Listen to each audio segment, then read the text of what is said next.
Leadership isn't just changing, it's evolving in ways we're only just beginning to imagine. And women, we're not playing this game anymore. We're the ones reshaping the entire field, building models, movements, and businesses that serve more than just a few. On the She Leads podcast, you'll hear real conversations with women who've broken through all kinds of barriers: revenue, identity, borders, and expectations. There's no sugarcoating here, just the truth, told by those who are living it. I'm Adrienne Garland, entrepreneur, strategist, educator, and creator of live experiences, gathering women leaders together for over a decade. And this is the She Leads podcast.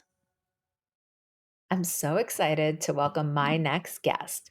Her name is Janna Willoughby-Lohr, and she's the founder and lead artist of Papercraft Miracles, an eco-friendly handmade paper art company that specializes in sustainable weddings, corporate gifting, and custom creations. Janna is an artist, an entrepreneur, a speaker, a podcast host, plus she's a poet, a musician, why can't I say that? A rapper, and a mom. I am so excited to welcome Janna to our show. She's also the winner of She Means Business 2024 pitch competition. She's a top 10 NABO Women Business Owner of the Year in both 2025 and 2021. And she's created gifts for everyone from Lionel Richie to Lowe's. Her story is all about overcoming obstacles and resilience, and it's truly inspiring and uplifting. And everything that she has done, she puts art, beauty, and sustainability at the center. So welcome to the She Leads podcast, Janna. Oh, thank you for having me. I'm so excited. When we first spoke and I got to know you and everything that you're doing, I was just blown away. I mean, we had an epic conversation. We probably should have recorded that first one. But for those of us in the audience that don't know your brilliance, can you talk a little bit about, where you are in the world, and then sort of where you are in your business, and then I think we can go back and talk a little bit about your origin story. Sure. Well, I'm currently in Buffalo, New York. I'm a lifelong Buffalonian, aside from the 4 years I was in college in Asheville, North Carolina. And it's a magical place here. And I'm really happy to have been a part of the renaissance that's happened in Buffalo in the last 20 years. And just to see the city really kind of rise to a little bit of its former glory is really special to see. I am currently working in my business, managing my team, doing crazy projects every single day. And I'm currently focusing on scaling the part of my business that creates more impact as opposed to scaling for growth, because conscious businesses have a unique responsibility in the world to build the circular economy, right? Like, we need to stop making and then throwing away, and throwing away. And I know that a lot of artists don't have a huge amount of confidence and suffer from a lot of imposter syndrome. And sometimes I fall into that too. And I've had a lot of people tell me in the last couple of years, like, hey, you have a lot to offer. You have a lot that you know a lot more than you think you do, and you should share this with other people. So I've been really focusing on doing more podcasts, doing more speaking engagements, and really just trying to educate people about how sustainability and our future are just so intertwined and possible. Change is possible. Change is possible. And I just love that so much, because I feel like what you're doing encapsulates so much of what women are doing and what women are thinking about when it comes to business. We all sort of started our businesses for a variety of different reasons, and we all need to earn a certain amount of revenue and profit in order for that business to grow. It really needs to be the thing that serves us versus us, becoming tied to our business and giving all of ourselves. I have been talking to so many women about the word that you just said about impact. And women, as they're growing their businesses, scaling, getting past that elusive for many $1 million mark in their business, when they do get past it, they say to themselves, how can I now go beyond my business and truly make an impact? And what I love about your business and how you started is that from the very beginning, the get go, your business was all about impact. So you spoke about how you went to college in South Carolina, North Carolina, North Carolina, North outside of Carolina. Asheville. Okay, Asheville, in North Carolina. And did you go to school to be an artist? So not initially, well, sort of. I had a creative writing scholarship to the school that I had never visited at all, but it was going to be cheaper for me to go all the way to North Carolina and live on campus than to stay home and take the bus to UB. So I took a chance and I went as a total anonymous stranger to this place where I knew zero people at all, and went to this school in North Carolina called Warren Wilson. And when I got there, I realized that they did not have a creative writing major. They had an English lit major, but I wasn't entirely sure what I wanted to do, but I knew I did not want to be an English professor. And then the courses that you had to take in order to get that major were just not things I wanted to. I was just not interested in that at all. So during freshman orientation, I started looking through the course catalog to see what other classes they had at this crazy little liberal arts school that I happened to go to. And I saw they had an entire book arts department in the art department. And they had papermaking and bookbinding classes and printmaking. I was like, that's the coolest thing ever. I didn't even know you could take classes in that. Yeah. And I met with that teacher and I said, hey, I love this. I love all this stuff. I've been making my own journals forever. And I want to get into these classes. Which ones do you think I have a shot at getting into as a freshman? And she recommended a couple of them. And I got into both those classes. One was called Artist Books and Illustration, where I learned all about the art form of artist books, where the form and the design and the materials and the words and the illustration and what it sounds like when you open it and what it Mm, feels like when you open it. They mm. all work together to make a bigger concept or a bigger idea, like a whole body experience with a piece of art. Wow. And I was like, that is the coolest thing ever. I want to do this. So I took that class. And then the next semester, I took paper making. And the first time I put my arms into that giant vat of pulp up to my elbows, it was like, I don't know, it like spoke to something in like my past life. I was like, I have done this before. Like Wow. I already knew how to work with it. I just understood it. Like me and paper, we go way back. And so after I took those classes, plus a bunch of other weird random classes that I had picked to go into, I, at the end of the year, met with my advisor and I was like, hey, these are all the classes I took. What major am I working toward? And he says, those are all electives, so nothing. Oh, no. Right? And this is a long time ago. I mean, I know I look very young, but it was a long time ago. And you couldn't take unlimited student loans back then, which I guess, now that we look at it, is definitely a good thing.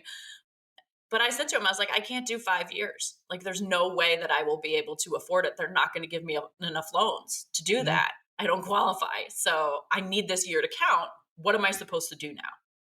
And he could have taken the typical, I know more than you guy route and Mhm. said, just major in communications, you screwed up, whatever. Mhm. But he did not. He didn't say that at all. And bless this man forever. John Casey, great man. Oh. And he said, what do you want to do? Mm. Now, who And I was asks like, that, well, I want right? to be an artist and I don't want to be broke. How do I do that? And he said, you should do that as your major. And I looked at him like he was insane because I was like, that's not a major. If it was, all the artists would take it. Yeah. And he said, we have integrative studies as a major here. You already know what you want to do at 19 years old. Do you know how rare that is? He's like, you should do that. You should spend the rest of your time here figuring out how to learn what you need to learn to do what you want to do. Because, you don't want to be an art teacher. You don't want to be an English teacher. You want to be a professional artist. And obviously, the art major has one 2-credit class, business for artists. and that's it. Oh. And that's not going to cut it, right? So, long story short, made up my own major and I put entrepreneurial business and creative art together as one course of study. And part of what we had to do when I made up this major was to pitch it to the board. So I got really good at pitching early and like telling At people, 19. yeah, Yeah. this is what I want to do and this is why I love it. And we had to justify why we couldn't just do a double major in two different things. Mhm. And it really started me thinking like, what stops artists from just going to business school and then making lots of money? And I really started diving into like, what is the difference between artists who are successful and artists who are not? And it's really not just learning business skills because selling art is not like selling any other product, Yeah. right? Like buy one, get one does not work. No. It's not why people buy it. No. And so I really started like researching a lot of different artists who were successful. And I was like, what are these artists who are successful while they're alive, right? Because the whole like, oh, you'll be famous when you're dead kind of thing. Mhm. I was like, what is the difference? And what are those artists who are successful? What are they good at doing that these other artists suck at doing? And it's communication, Yeah. it's social work, it's working with people. Mm. And I built a whole social work component into the middle of my major. And I took a lot of classes about helping other people and working on communication skills. And, what do they call them? Like the soft skills, right? Working on the soft skills. And by the time I graduated, I had a 25-page business plan. I had a really crappy website because it was 2004 and that's all there was back in Yep. 2004. But I had a print catalog and some business cards, and I was technically ready to start a business Amazing. at 22 years old. That's so incredible. And, 2004 till now, I don't think that there has been much progress in the field of combining entrepreneurship, entrepreneurial thinking, mindset approach with the business of art. You see some things here and there, but it is definitely something that artists struggle with to this very day. Why do you Oh, for sure. why I do you mean, think they that have is? not changed Yeah. the major of art, No. like in ages, right? And, I think there's a lot of background in the art field where like it's a man's world, right? Like the art world is a man's world. And for a long time, women would create art or literature under like a pseudonym, Yeah. pretend to be a man, make art like a man would make it in order for someone to take it seriously and put it out there and make it visible. And then, I mean, Mm. it's really like Judy Chicago changed the world, right? Like she changed the face of art for women. And it was like, what what helps a woman artist be successful? It's connecting with other women, right? Mm. It's not pretending to be a man. It's saying this is the experience of being a woman and it is valid, it is important. It is something beautiful and it brings people together. Mm. And I think that they still have not added any of that aspect into art majors. I mean, there may be, like a couple more classes they've added. Maybe. I don't know. I haven't checked in a while. Yeah. It's been a long time since I was in college, but I see it every single day where there's so many artists who are like, well, if I make art, that's great. And if I make a little money, that's great too. I would love to do this all the time, but nobody does that all the time. Mm. What yeah. And that's just It's not true. it's not true. Yeah. It's not true. And that's why you're here on this show to showcase that it's not true, that you can be a living, thriving, profitable artist. And I think something that you are tapping into that's even bigger than art, and art is everything, right? Art is life. But something that you're tapping into is the way that women do things has not always been given the kudos or the attention that it deserves. And you're hitting on these fundamental truths about community and bringing people together and things that we do naturally. And that has not been monetized, if you will, properly for eons. And I do see what you're talking about shifting. I think that so many women are starting to wake up to the fact that, wait a minute, what we are doing is valuable. We are 51% of the population. Why are we playing this old game that does not work for us and in fact tries to keep us down? So Oh, yeah. more and more women are starting, they're throwing out those old models. They're even throwing out those old business models. We're not building businesses based on how businesses used to be created in the past, because guess what? They don't work for us, right? It's why so many women leave corporate Exactly. America.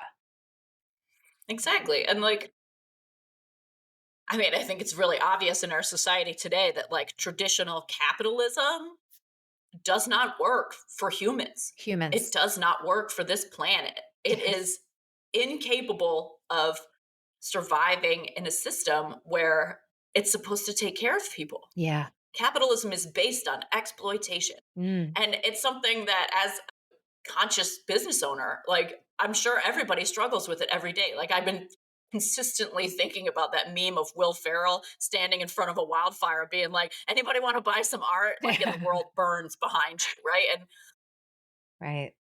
our our whole society, like quote unquote capitalism, sort of worked better when women didn't work Yeah. outside the home, Right. right?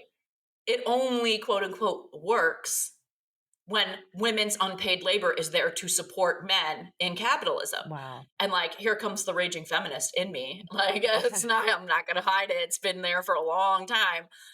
But, you know, that's how the system is set up. Right. And when women are not doing that unpaid labor, like our system, it doesn't work. Yeah. And it's currently also at the point where we as humans, especially in the United States, cannot afford for women not to work, Yeah. right? Like everything is too expensive for women not to work. Yeah. It's so rare that you find a household where the mom isn't trying to do some side hustle Yeah. because they can't afford extra stuff, can't afford summer camp, can't afford this, can't afford that, can't afford regular bills. Forget saving money for college, right? Mm. Like who's doing that? Who has savings, Yeah. right? In the general population, right? You know, people who have master's degrees are driving Uber in their spare time, quote unquote spare time, Yeah. because they literally cannot make ends meet. And I think it's wild that there's this, you know, kind of fictional fempreneur out on the social media webs that's like, hey, look at how I'm making $30,000 a month. You could do it too by getting other people to spend $30,000 a month paying you. Yes. Oh my gosh. And I'm like, Say it, Janna. it's not the answer, right? It's not the answer. No. No, Um, it's not. and you know, not to say that like coaching isn't great, but like, you know, there's it's a lot of coaches that fall into that Yeah. where like that's the only answer is making $30,000 a month. And then you could use AI to run your business for you and you can just sit on the beach all day. I'm like, that is not the world we live No. in. That is not realistic. And, you know, the more that people are trying to aspire to that, to the 4-hour work week or whatever the hell it's called, right? Like it just causes the vast majority of people to be like, I'm a huge Oh, failure because I don't know how to do that, yeah. or I don't want to do that, Yep. or that literally is just not realistic for people. And Oh, the future of society is bringing back that community, right? And like back in the day when many women were at home, they still only made it work because they had other women around them that's right. to help do the work. And, you know, women, mothers in particular, are still expected to do all of that shit that they used to do and then also work full time. Yeah. And And, have you a know, it's side like hustle. Yeah. work like you don't have kids and then be a mother like you don't have to work. Yep. And it's, you know, men are doing way more parenting than they have ever done in the history of our people ever, Mhm. which is great. Mhm. More men are saying, I have feelings too, which is great, Mhm. right? Like there is a big shift happening here. And when that, like, that's why there's such huge pushback on the other side, right? Yeah. It's funny because I everything that you are saying, I'm just absorbing because I agree with you 100%. And I I also think that women are leading that way and we're not being quiet about it anymore, which I'm here for. I love it. And I think that it's not just women, right? We even my company, She Leads Media, we're hyper focused on women, but underneath it, it's not just women because that swings the pendulum the other opposite direction and doesn't take into account everybody. And we are here, I think as human beings to be a global community, a global perspective, and that includes everybody. So I think women are sort of leading the way in this shift, but it's not women for women only, it's women for humanity. And that Exactly. is definitely what She Leads Media is all about. I think through uplifting women's voices, telling women's stories, there are others that are going to see themselves in that story, and everybody sort of needs to get on board. I totally agree with you. Capitalism does not work anymore. And I think that the challenge for so many women that have started businesses, and it seems that when women start businesses, they know something deep inside, like that is the answer for them, right? The corporate world, that Mhm. structure, for whatever reason, maybe it worked for a little while, does not work anymore.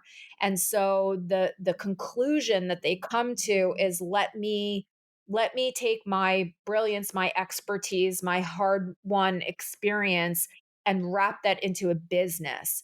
And then what happens is like this big slap in the face where they just don't know how to grow it beyond themselves. The majority of women only get to, even $250,000 in revenue a year. And what is it, less than 2% of women even get past that $1 million mark. And that is so unfortunate because when women have money, they can use that money for influence and they use it for good. And Mhm. so, you know, I'll ask you, I know that you think about this all the time. What do you think is sort of the answer? Is it a new business structure, business model, collective approach? Is it, hey, don't necessarily put all your eggs in one basket and create something that actually generates, tons of revenue so that you can do the thing that you were put here on this earth to do? What are some of your thoughts? I mean, I think just even going to the structure of how B Corps are set up Yeah, and just thinking about that because traditional corporations are beholden to shareholders. right. Like they have to make whatever decisions make the most money for the Right. shareholders. That's the bottom line. That's the whole purpose of businesses that are run that way. And, you know, making the most money for the shareholders is never going to be taking care of the people that work there. No. It's never going to be taking care of the communities where that business is set up. It's not going to make a lot of money for the shareholders. And until the system of capitalism is not built that way, like we have to keep growing always, the company always has to grow year after year after year. It's not sustainable on this planet that we live on. No. That's cancer, Yeah. right? Yes. When it Ooh. unchecked growth is Oh cancer. gosh, yeah.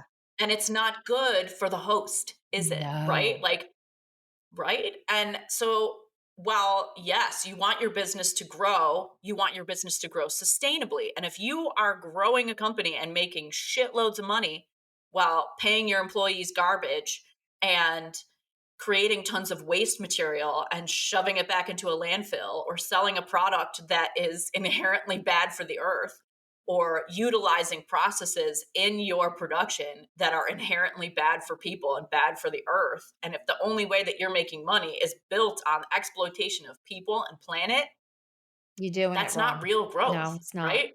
Yeah. It's It's growth not. that And leads to implosion in the end. exactly, it's just like it's the dot com bubble all over again and we're in the AI bubble and we all know it. It's gonna happen, right? We're gonna look back in 5 years and be like, wow, that was a poor life choice. And there's so many people who have absolutely no idea what the effect of AI is having on our environment every single day. Yeah. And it's not even just our They have no yeah, clue. it is our environment, and it's also our internal environment as well. I mean, I know for sure that I have now started to question myself. Like, what I just wrote, I don't know if that's good enough. I don't know if my thinking is clear enough. Let me pop it into AI and check myself. And so I'm starting to, you know, it's such a familiar and yet awful feeling of not having confidence, right? AI is almost Exactly. feeding And into me not having confidence that I have tried so hard to develop over these years. yeah, and I think like people need to remember that like it's a robot. Yeah. It is a robot. And it only can be as right as the data it has to compile together. And it's based on everything on the internet. Do you know how many idiots are on the internet? Yeah. Oh my God. Do you know how much incorrect information is on the internet? Yeah. I mean, even just today, I mean, I wish I could turn it off, like the, whatever the AI synopsis of the emails. But even just today, I just glanced at what it said. Mhm. It was a synopsis of an email chain. And it was like, oh, so and so was offered a position on the panel and these two people accepted. And I was like, actually, no, that's not what it Hmm. says. That's not what went on in this email chain. It was like one person accepted, shared it with another person who wasn't even in the email chain. And that person said, yes, that's great. Yeah.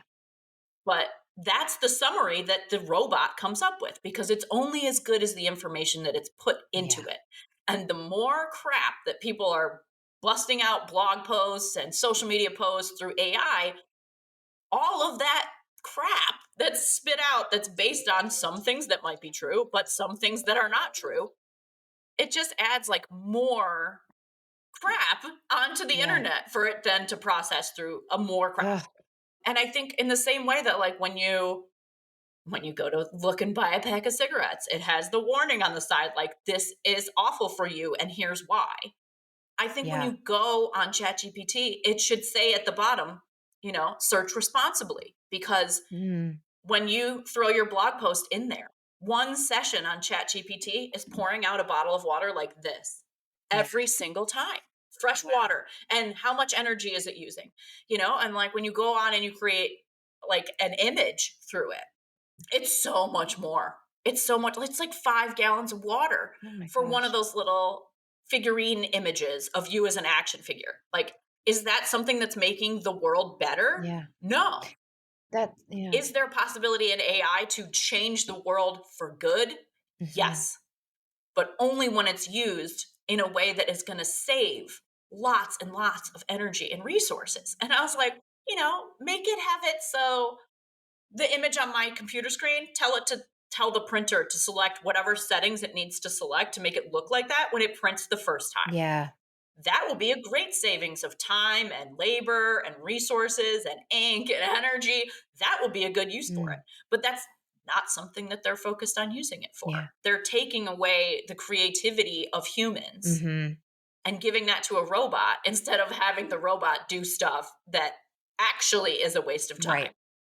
Right? Like Yeah. That I mean, I ugh, think that whole AI it makes me crazy. conversation is definitely worth having, and I love how you're saying forget about everything because you can definitely go into a rabbit hole on this, but just have a thought, use this responsibly, and know that what you're doing is requiring energy. I think we as human beings don't understand the workings of AI and all of the server power and everything that requires because we don't see it. Where is it, and so we almost can't wrap our heads around what type of energy this is using because I don't see AI servers anywhere near where I live, right?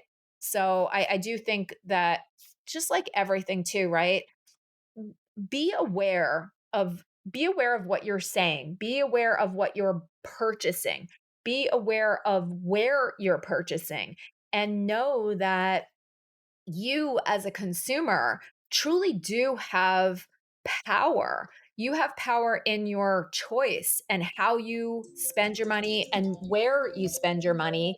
It makes a difference, but only if you make that choice time and time and time again. If you say, well, screw it, this is just easier for me, then you're just feeding into the system that is harming you. Exactly. Yeah.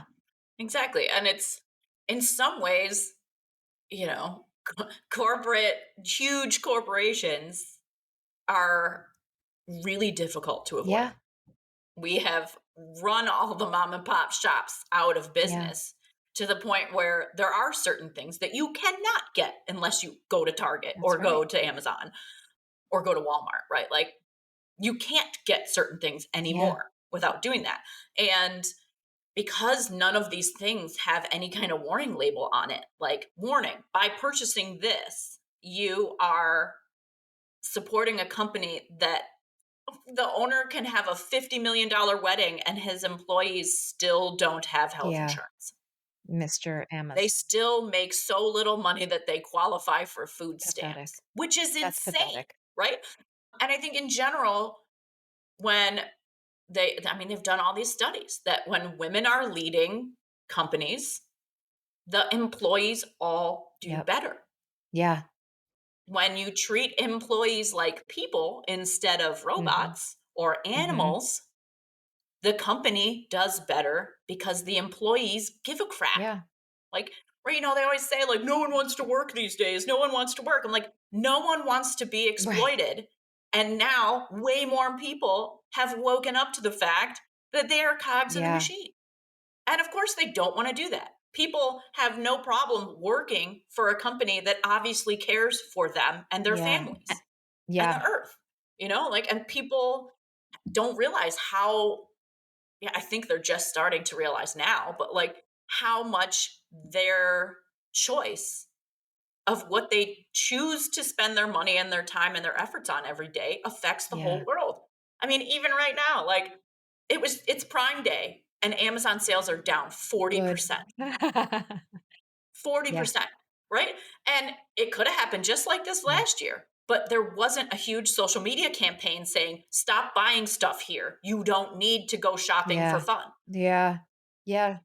And it's a lot of changing the culture because when there's so much of marketing and advertising that's based on Mhm. lack. Scarcity. And that's the huge difference when, like, for me, as a person who sells art, Yep. right? Traditional marketing doesn't work because it's based on what problem do you Yeah. solve? Yeah. And that kind of marketing is set up around every single human having a problem that needs to be Right. solved. Instead of like, you're okay as you are, Mm. why don't you buy something that Mm. matters to you? If you're going to buy something, if you're going to have stuff, it should Yeah. matter. And it's not about how cute your outfit looks that day when you have no idea that it's made by tiny children in Yeah. Indonesia who are in horrible conditions. And, Yeah. there's so many things like if somebody's going to use AI, why don't they design a web browser extension that pops up and says, this is the impact of that thing you're Mm. about to buy, Maybe somebody will. Maybe somebody will be right? listening Like, to this I hope they conversation hear. and I maybe don't know how to do yeah, that, but I know that it's maybe they will possible, design that. right? Jana, I everybody that's listening in, you can see why when I spoke to Jana the first time, I don't even know how long we spoke. It was probably for over 2 hours, and I feel like this conversation could go over 2 hours, and I would just be enraptured by it. I do want to definitely share what your business is all about because you do create such beautiful works of art. And I want to give you the opportunity to share what it is that you do and where you do it and how you do it so that when people are thinking about gifts, when they're thinking about events, when they're thinking about decorations, that you and what you do and people like you pop into their mind first. So, can you talk about your company, your beautiful company, and all that you do? Sure. So my company is called Papercraft Miracles, and it's an eco-friendly handmade paper art company. What does that mean? We don't make origami. I mean, sometimes we do, but that's not. A lot of people think paper art and they think, oh, it's origami. We actually craft handmade papers from scratch using repurposed, recycled, and 100% plant-based materials. We we do tree-free papers. We make papers with seeds in them that grow when you plant them, and we repurpose a lot of waste material from other local companies into the products that we make. So we have a couple of main departments. So we do make a lot of handmade papers for different purposes. We make paper flowers that look so real you have to go touch them. Because surprise, surprise, the floral industry, incredibly Yeah. wasteful. And we make flowers that last for years, decades, and not just a couple of days. And we purposely design all the products that we make to either last a very long time and be like heirlooms, conversation pieces, the special things that people have in Mm. their homes. And when people come over and they say, look at this thing, it's amazing. Here's where I got it. Let me tell you the Mm. story. We make those kind of things. And if it's not that kind of thing, we make something that is easily returnable to the earth, that grows plants and food and flowers that are beneficial for pollinators. And, you know, we do it with repurposed, recycled I love materials it. as often as possible. Because if you're going to have stuff, the stuff should Yes. matter. Yes. It that's everything that we have been talking about. And where can people go to see all of this? We know you have a website. Can you share your website with us? Sure. The website's really easy. It's papercraftmiracles.com. If you Google it, you'll find all the places where we are. It has all of our social links and stuff at the bottom. That's definitely the easiest way to connect with us. And our main social platforms, Instagram and LinkedIn. And I mean, we do everything. And I hate, it's funny because it goes against like the niche down, like aspect of like what is your business? But we do have many different types of clients, right? Like we do sustainable weddings, which is a B2C thing, Yep. right? But we also do sustainable events, which is a B2B thing, right?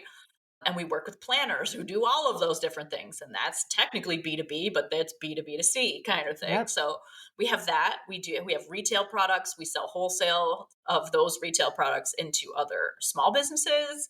And then we just do like wild, weird, one-off custom orders. And people are like, I want this crazy thing that doesn't exist anywhere. Can you make it? And we say Ugh, yes. And I just I love love that. that we have a company that is based in creative problem solving Mm, and saying yes to customers when they can't find something really unique and mm, meaningful, right? Like that's our sweet spot. We make things that are, you could get something unique at Things Remembered, right. but is it meaningful? No. No, no, nobody wants that No. thing. I mean, I guess people buy them, but the people who get them are like, yeah, this is going to end up at Goodwill. This is going to end up in a landfill. Nobody wants somebody else's music box that says Marcy on the Right. top, right? Like, right? Like, why make that Yeah. thing if it's not something that is really meaningful for other Mm, people? And you could have a macaroni necklace from your kid. Is it meaningful? Yeah. Is it unique? Probably not. mm, And we are in that sweet spot where we make things that tell people stories, that help people communicate and connect with other people. mm, We have people get cards from us, and those are the cards that people hang on the fridge. They tape it to the mantle and they say, that is my connection with someone who cares about yeah. me. And I think that's the biggest problem with our whole society these days is that there's so many people who feel so disconnected from everyone else in their community that it's so easy to hate on other people, to think other people are the reason that you are struggling, Mm, and to feel alone. yeah. And when you purposefully make things with your Mm, hands, the energy from me and my team of artists goes into all the things that we so make. beautiful. And then the people who buy them from us, their energy goes into it when they buy that card and they write a very special message on the inside of it. And then they give it to Yeah. somebody else. And our energy the customer's energy, the final recipient's energy. It all goes into Mm, that thing. And, it's all about the intention, and it helps people to feel connected in a tangible way. And the more the world becomes digital and intangible, the more people are yeah. starving for Mm, connection like that. Every single day, we're starving to hold something real in your hand that doesn't have yeah. Oh batteries. my gosh.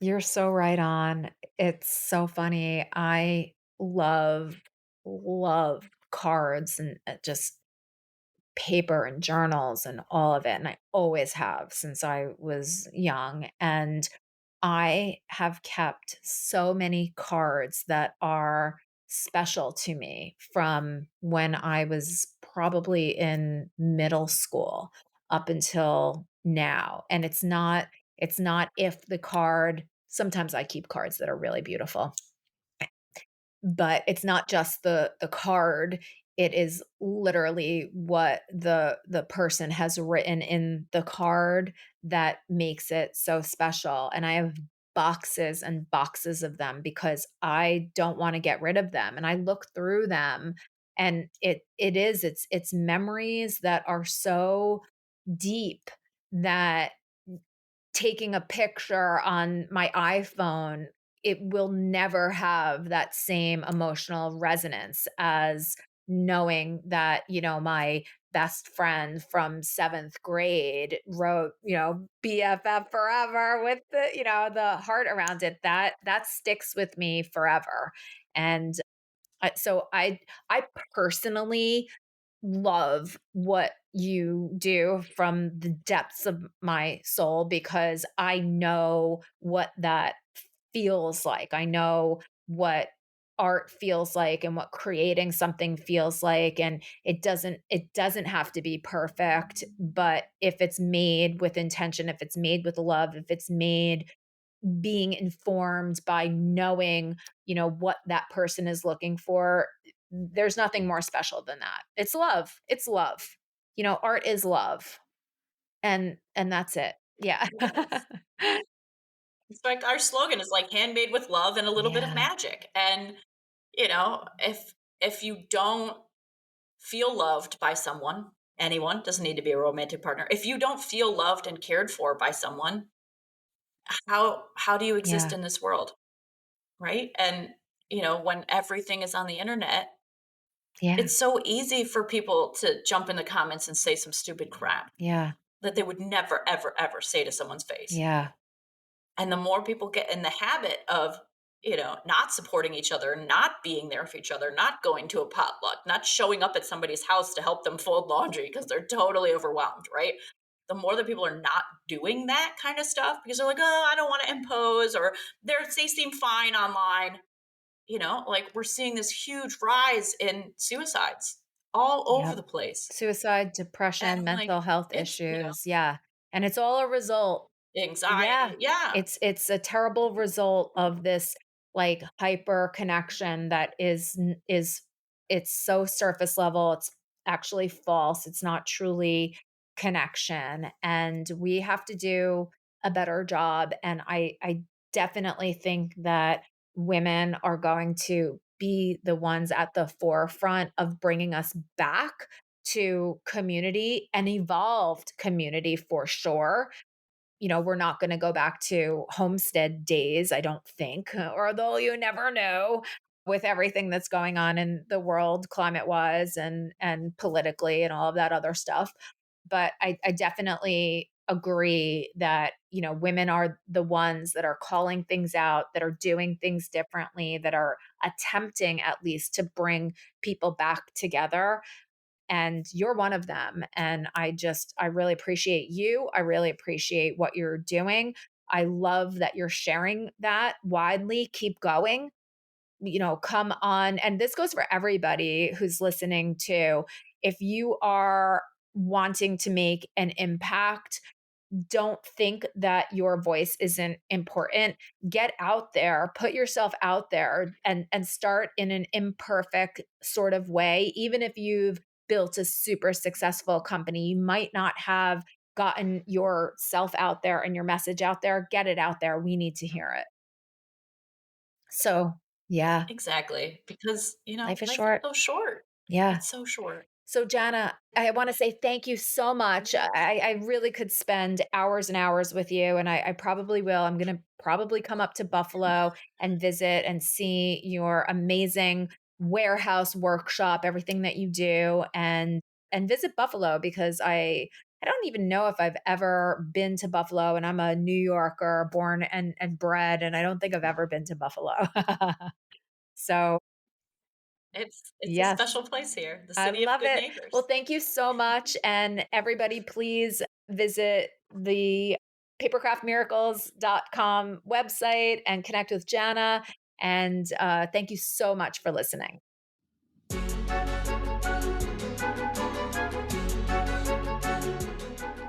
If this conversation moved you, inspired you, or made you think differently, please take a moment to leave a 5-star rating and review. It's not just about boosting the show, it's about amplifying the voices of women entrepreneurs who are leading with vision, building with purpose, and shaping what's next. We need more of these conversations in the world right now, don't you think?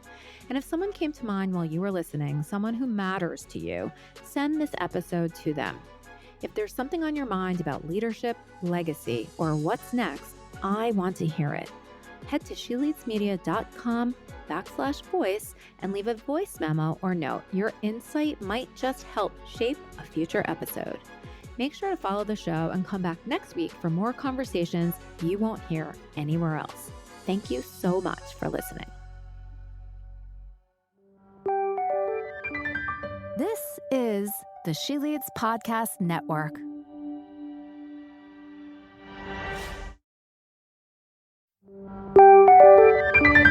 This is the She Leads Podcast Network.